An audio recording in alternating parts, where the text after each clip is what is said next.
Cousins നമ്മളെ marriage നമ്മുടെ കുടുംബത്തിൽ ഒരിക്കലും സമ്മതിക്കാൻ പോകുന്നില്ല. നീ പറയുന്നത് എനിക്ക് മനസ്സിലാവുന്നില്ല. അതാണ് സത്യം. നീ പറഞ്ഞില്ലേ നമ്മളെക്കുറിച്ച് അവർക്ക് എന്തൊക്കെയോ ഡൗട്ടുകളുണ്ടെന്ന്. എന്നാലും അച്ഛൻ അമ്മയുടെ സംസാരം ഞാൻ കേട്ടു. അച്ഛൻ പറയുന്നത് മരിച്ചാലും സമ്മതിക്കത്തില്ലെന്നാ. എൻ്റെ അച്ഛൻ്റെ അവസ്ഥ ഇങ്ങനെയാണെങ്കിൽ എൻ്റെ അച്ഛൻ എങ്ങനെ റിയാക്ട് ചെയ്യുന്ന എനിക്ക് ഊഹിക്കാവുന്നേ ഉള്ളൂ.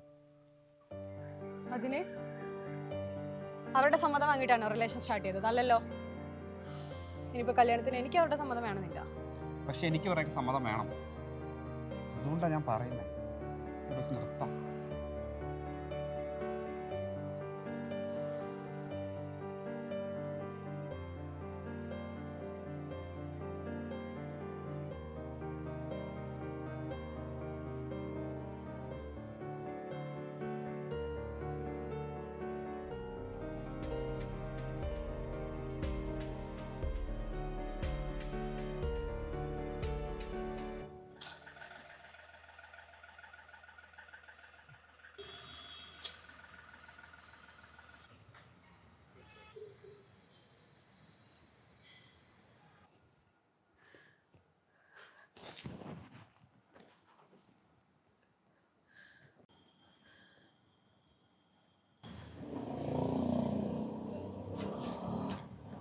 എന്താടത്? എന്താ വിഷമിച്ചിരിക്കുന്നതെന്ന് ഞാൻ ചോദിക്കുന്നില്ല. എനിക്കറിയാം. ചേച്ചി പ്രേമിക്കുന്ന സമയത്ത് അവൻ അറിയണ്ടായിരുന്നില്ലേ ഒരേ ഫാമിലിയാണെന്നൊക്കെ. എന്നിട്ടിപ്പോൾ ഒരുമാതിരി ഞാനെന്ത് ചെയ്തിട്ടാ?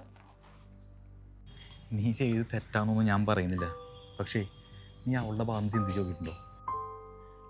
എന്താലോചിക്കാനാ? അവനല്ലേ എന്നെ ഇട്ടേച്ചും പോയത്. ചേട്ടൻ എന്താ വിചാരിച്ചേ? നിങ്ങൾ ഇഷ്ടമുള്ളതിനെ കളഞ്ഞിട്ട് പോയാന്നോ?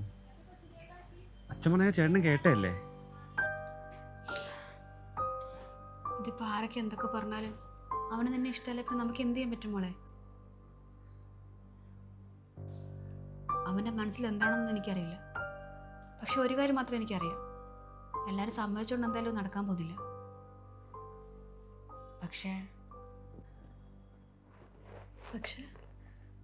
എടാ, നിനക്ക് ധൈര്യം ഉണ്ടെങ്കിൽ നിങ്ങളുടെ കല്യാണം ഞാൻ നടത്തിയതാണോ?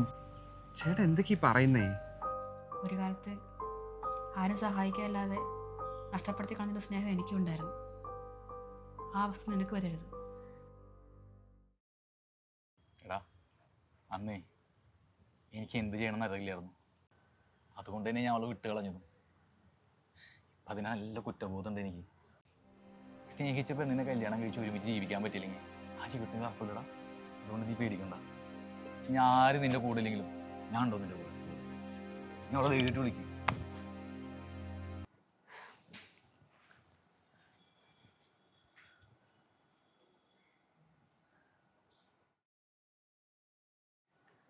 ചേട്ടാ, ആരേട്ടൻ വിട്ടുകളഞ്ഞ പെൺകുട്ടി?